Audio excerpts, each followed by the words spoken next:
Hello, this is a prepaid collect call from an inmate at the county jail. This call is subject to recording and monitoring. To accept charges, press 1. To refuse charges, press 2. Well, hello, Vanessa. How's it going in that little spot? Yep, I know. Just like I tell everybody, you do the crime, you do the time. You know that as well as anybody else on this planet. Okay, yeah. And and I suggest that you get your team together, you communicate with your family, and don't volunteer any information to cellmates or prison officials, jail officials, anybody. Just pretty much keep to yourself and give information to the people who need it, mainly your attorney, and follow your attorney's advice. Good, good. Yeah. Well, that is a possibility. And if you do go to the prison, just remember it's not everything it's cracked up to be. You can't trust anybody. And I know this is a standard phrase you hear, don't trust people. And but when it comes to prison, that's a very good bit of advice. Do not trust the people in the prison. Don't trust the prison officials. Trust your friends and your family. You have a network and you need to build that up while you're in jail. Get as many people in your corner as you possibly can. And it doesn't mean people who agree with you, because you could be shunning somebody who is a valuable asset to you just because this person doesn't 100% agree with you. A good leader is going to have people on every side with different opinions and opposing opinions, opinions that are in agreement, people that are on the fence.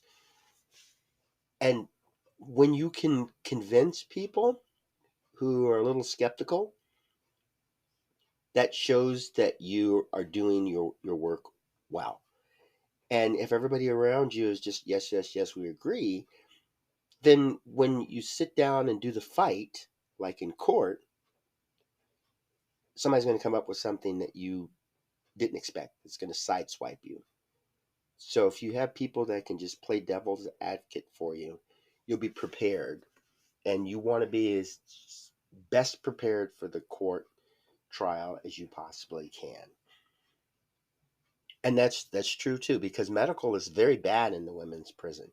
It is terrible. I think the Washington Correction Center for Women is the worst prison in the state. Now, the other female prison, Mission Creek Correctional Center, that one is a lot better as far as management, but still don't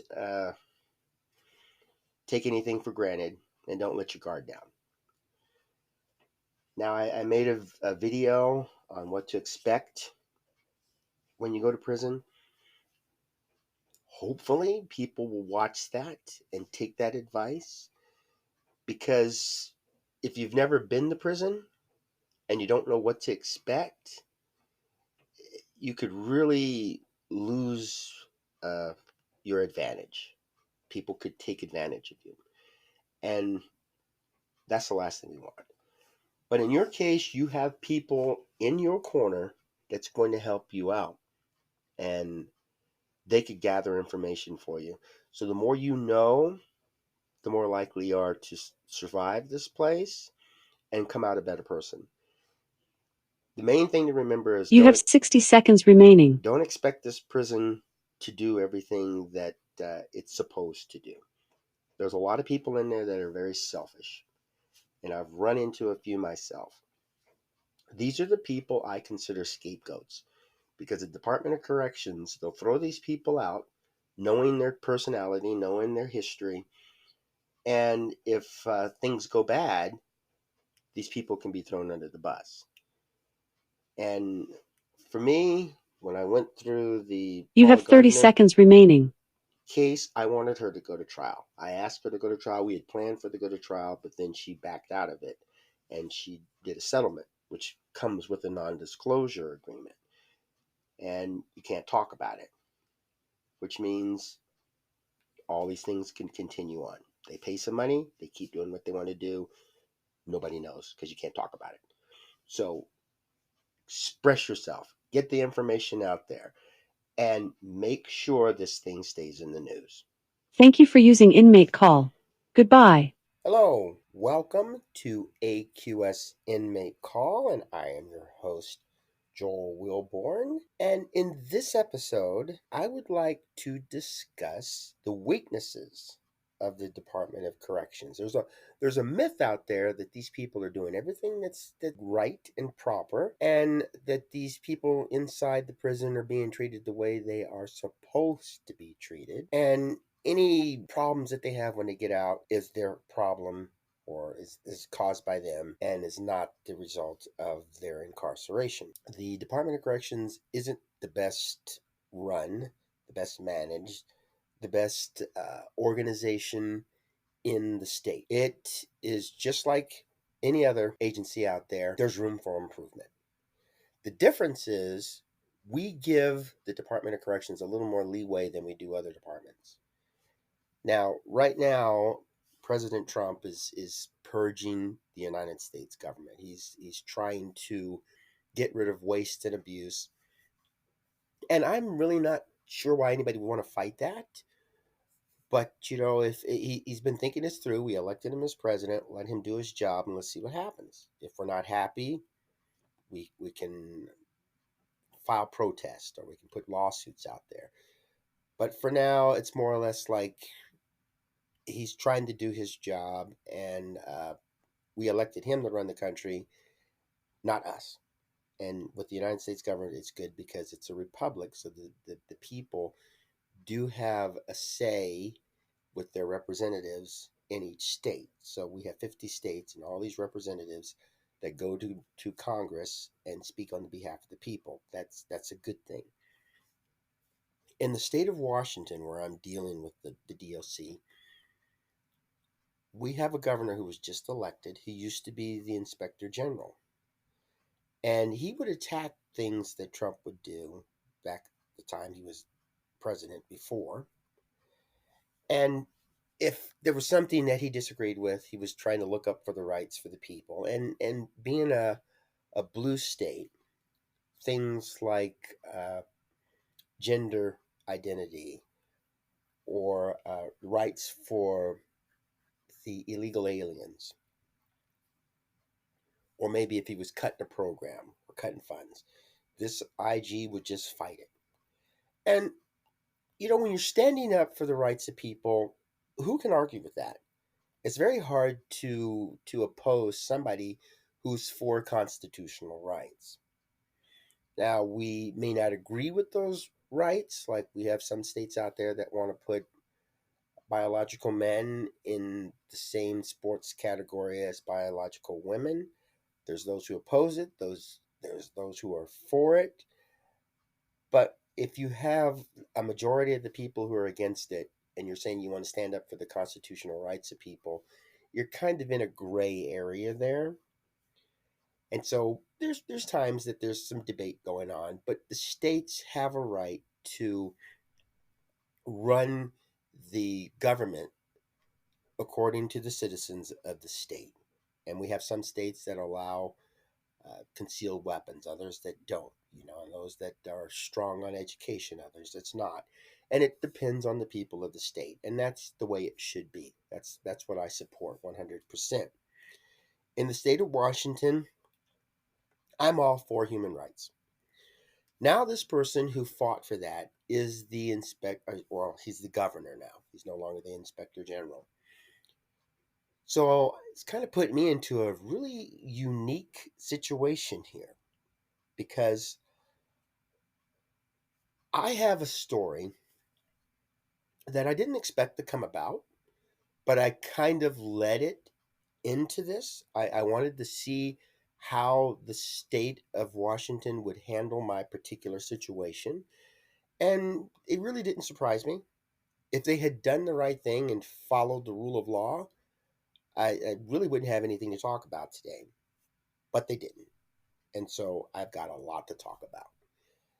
Now it starts out. I've done several things over the years. I've been a prison advocate for over 30 years back in the '80s, and it warms my heart to help people, especially when they ask me and I'm able to give them the information they need and help them push them forward.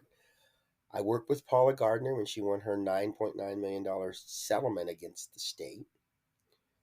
And I learned a lot and I picked up a lot of connections. And if you want to beat the DOC or any government agency, you need to build up a network. The more people you have in your corner, the better off you are. And it doesn't mean people who agree with you, it just means people who are against the cruelty, the lawlessness, or the misinformation, that you're fighting. And so you may want to go to the press and make it public, and people on your team may think that's not a good idea. But you want to listen to people and you want to form your strategy based on the input of the people in your team. And the more diverse your team is, the more likely you are to win. And that's one thing that I take great pride in. I do have a very diverse team. And unfortunately for the DOC, they don't believe I have this team. I actually got a letter from the Department of Corrections that said I erroneously stated that I am a manager of support teams. They don't realize I work with loved ones, that I work with community leaders, that I work with law enforcement and the judicial system and local DOC agents and even government officials. They think that I'm this lone person who's preying on people. Now, the truth is, I can't blame the entire DOC for this. It's not a good idea to go after an entire department because there are people in there who do their job, who want to provide service to the community. And those aren't the people we want to attack. Those are the people we want on our team. And if you can get somebody within the department that you're going after, like the Department of Corrections, you have a gift. Let's put it that way. Now, in my story, I met a woman incarcerated at the Washington Correction Center for Women. We communicated, we were having a good rapport. I told her that the department constantly attacks me.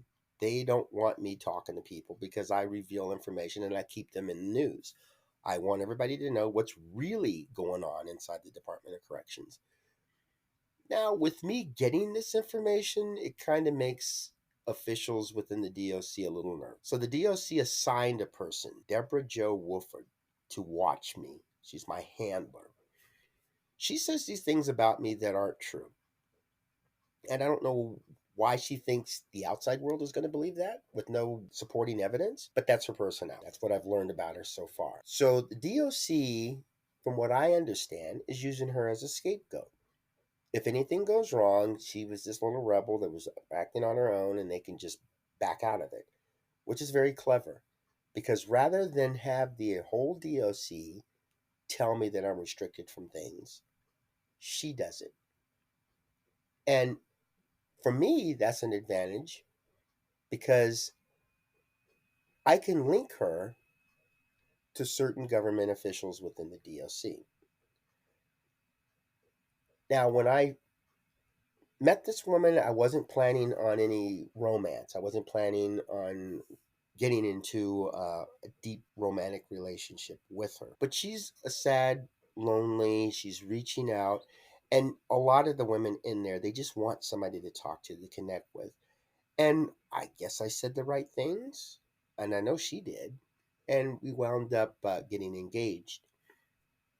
They told her they didn't think she should marry me because of the age difference, because of her background, that I use women. I don't know what they were specifically saying, but they really went hard on her. And when I was engaged to Paula Gardner, they did the same thing. They called her into the office and they're just talking me down. And when you're in a confined area and these people have the control, it's like, well, if you don't agree with us, we can put you in the hole. or we can take away some of your privileges. They're at a disadvantage in there. And the DOC, they know that. And they were trying what they could with this, with my fiance, and it wasn't working because I had already told her this is what they're going to do. And she said, no, nothing they're going to say is going to change things. And she's a strong person, but they hounded her so much that it just pretty much broke her down. And one of the things that happened, I would send her e-messages every day, let her know how much I cared about her, give her some positive reinforcement. And she was impressed by that. She said she would look forward to getting up in the morning and seeing my e-message. And if she didn't see one, she would say, what happened? Are you all right? And it warmed my heart that she was responding that way. And it was fun to do that. I really enjoyed it. And it just made my day. But the DOC decided we're going to block the email. So I sent her a Christmas card and it was returned to sender just out of the blue. And so I sent an email to headquarters and I said, look, this is wrong. You need to let me know what's going on. If I'm not supposed to communicate with her, you need to follow policy. You need to tell me this stuff. I'm going to send this back out. If you don't deliver it to her according to policy, I'm going to report it to the Postmaster General. And of course, the DOC sent it back a second time. And they continued to send it other mail that I sent to everybody else. So apparently, without warning, I'm blocked from talking to anybody within the DOC through phone, through email, through mail. Now, one of the teams that I have on my side is the United States Postal Service. It kind of came by um, dumb luck because I wasn't planning on getting the United States Postal Service in my network. But one day I came to check my mail and I had to go to the front office of my apartment complex to get my mail. I'm thinking, why are these people holding my mail? And so I would go up there and they would hand me the mail. And I just thought, this is very unusual. This is U.S. Postal Service mail. This is the government mail. But then I got a call from the Veterans Administration, and they usually send out letters reminding me of upcoming appointments. And I have a very bad memory when it comes to appointments. Getting these letters is very good. I like that because it reminds me that I have an appointment in a couple days. Well, they told me this letter was returned. It was properly addressed. So they were asking me what the address was, and what they read was right. So I didn't understand it. So, of course, I contacted the Postal Service. It took a little bit, but they worked it out. And I haven't had that problem since. And it got me to looking into return to sender. I can return to sender. If there's somebody that I don't want to communicate with who sends me a letter and I don't want to talk to this person, I can put on their return to sender. And the post office will say, this person doesn't want the letter, sends it back. And that's legal. And then maybe if I had put some kind of unknown substance, it was kind of smeared all over the letter or something like that, that could be returned to sender. Or if the address got, well, let's not necessarily say the address got messed up. I mean, that could be returned to sender too because it got smudged or covered up. Or if I transpose some numbers, put the wrong zip code in there, or um, misspelt the street address. These are good logical reasons to return to sender. But when I got a return to sender from the prison, I contacted my folks at the USPS, United States Postal Service, and they threw the DOC under the bus. This was not right. You don't use the U.S. Postal Service in that manner. So I contacted the DOC and I sent a picture. I said, this is what I got in the mail. You shouldn't be doing this.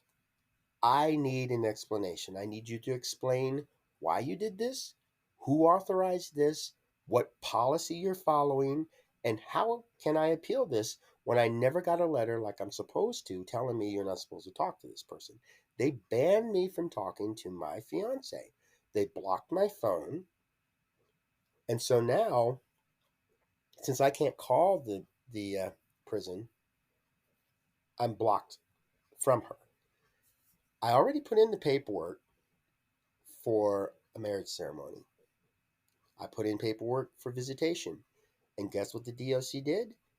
They delayed it. And so now I'm sitting around waiting. And when I keep asking what's going on, well, we need another 2 weeks. Well, it's obvious that they're misusing the system and they're not following the law, they're not following policy. And it's very hard for me to appeal because I don't have the formal ban notification, put it that way. They should have sent out a letter or an email. Actually, it's a form that you fill out and it gives details. You're banned from communicating to this person because. And then I can go back and refer to that. I did have a person who got into a love triangle with us and she wound up meeting one of her old flames in the prison. So her old flame was kind of influencing her. You need to break up with this guy because she was a very jealous type. I had no problem with that. If she didn't want to be with me anymore, wanted to be with that person, as long as she's happy, I'm good. If she was forced into it, that's a different story. But in this case, she was happy with this person. So they said, don't send her any email. Don't send her any mail. That's kind of extreme, but okay. So when I sent her a Christmas card and they returned it, I knew what the reason was because I'd already gotten a letter from her. I'd already gotten notification from the DOC. Good. I know what a ban, when you're not supposed to communicate with a person, kind of like a restraining order type thing. I don't want any communication with this person. That's fine. Of course, the truth was she really wanted to continue talking with me, but her girlfriend was just really, really jealous. Now, recently, that's been resolved, but I found out the DOC misled them in an attempt to break us up, which worked. I told that to Paula, it worked with her. And I told that with my current fiance, and it looks like it worked with her too because they just kept pushing. But through those relationships, I found that the DOC has a habit of just making stuff up. And that's going to work to my advantage because sending a letter back, return to sender, because I'm forbidden from talking to the person, that's not the way you do it. There's an appeal process that's involved in there, and there's formal letters that are involved in there, which they just went out of the way to do. When I finally got a response from the DOC, it was this Deborah Jo Wolford, the same person who, as the superintendent at the women's prison, said that I was preying on women. And they also said that I was taking women home and locking them up in my basement or something. And I learned this from talking to the women after I picked them up from prison. And we do kind of like a little chat on the way home.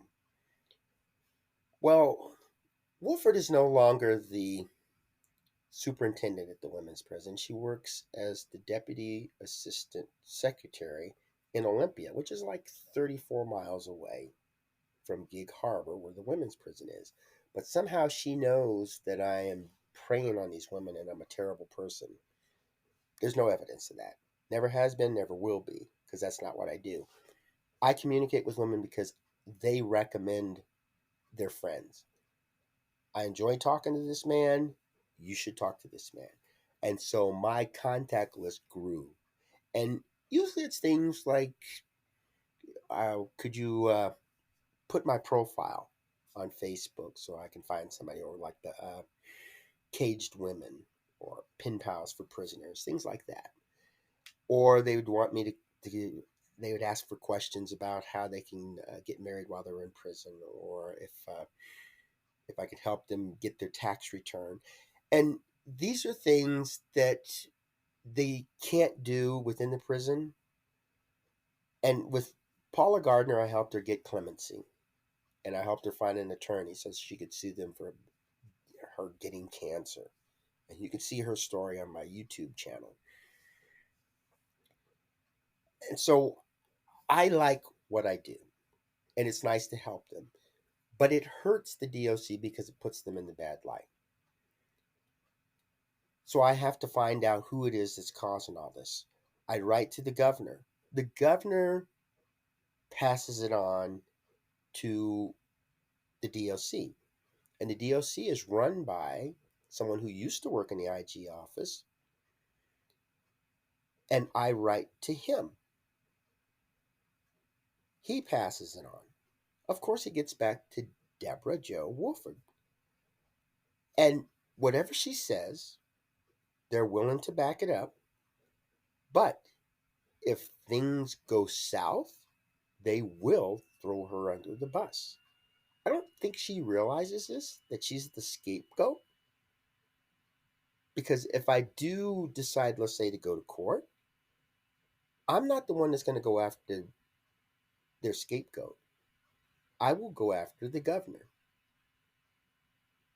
And that's something a lot of folks don't do in the state. They'll usually go right after the DOC and then they just throw people under the bus. I watched that when I was working through the case with Paula Gardner. They just threw people under the bus right and left. Matter of fact, they even threw the facility under the bus. She settled because she thought she was going to die. She didn't think she'd live long enough to go to trial. And that's her prerogative. Whether I die or not, if this does go to court, I will go to trial. I'm not going to settle because it doesn't help me at all.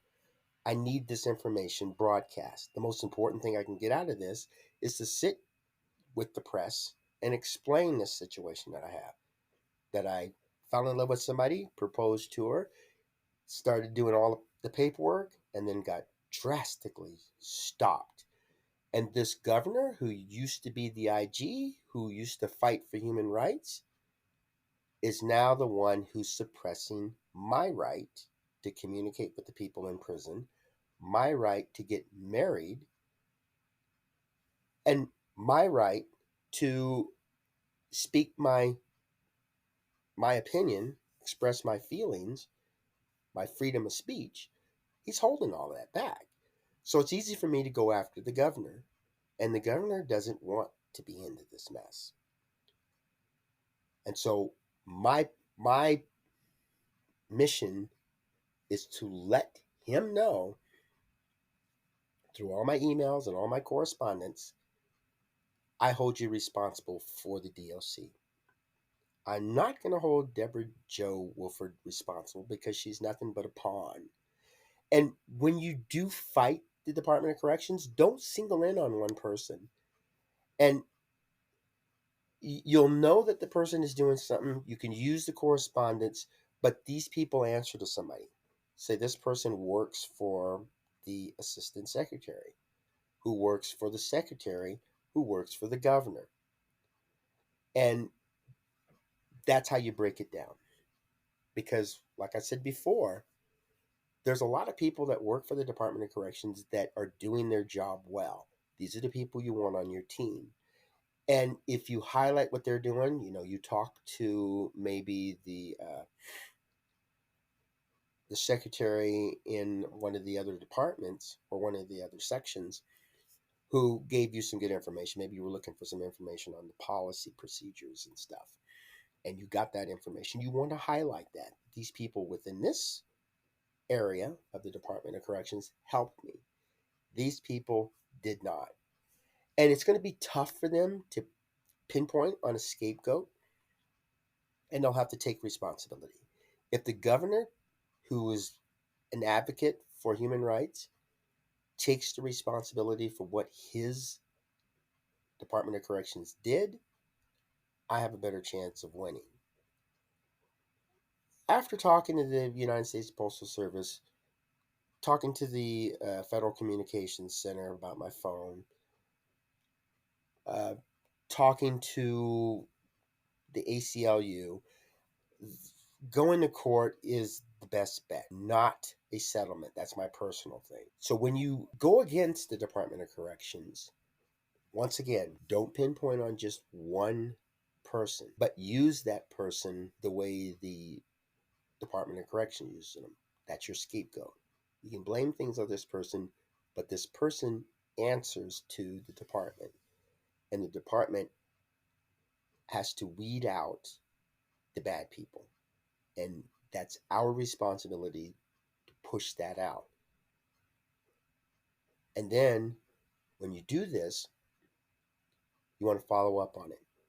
And going to court is the best way to do it. You got to bring out the entire department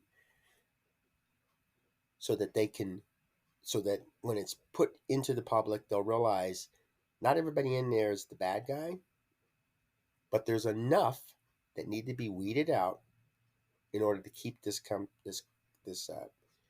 department running efficiently. That's our responsibility. The Department of Corrections isn't an independent part of the government. It's part of the team. And it's beginning to think that it's above the law.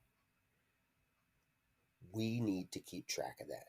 And the only way to do that is to broadcast it. We got to get this information out there. I'll stick with this because they keep pushing me out. They want time to do something that they've been doing for the past 6 years. Okay, fine. I can play that game. I'm a patient person.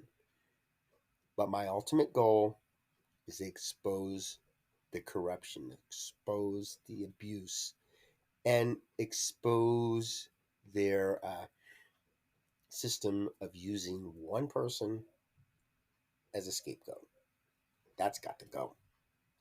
And hopefully you'll see that if you should fight the DLC, you'll see that there's one person that starts attacking you and going after you and slowing you down. That's the scapegoat.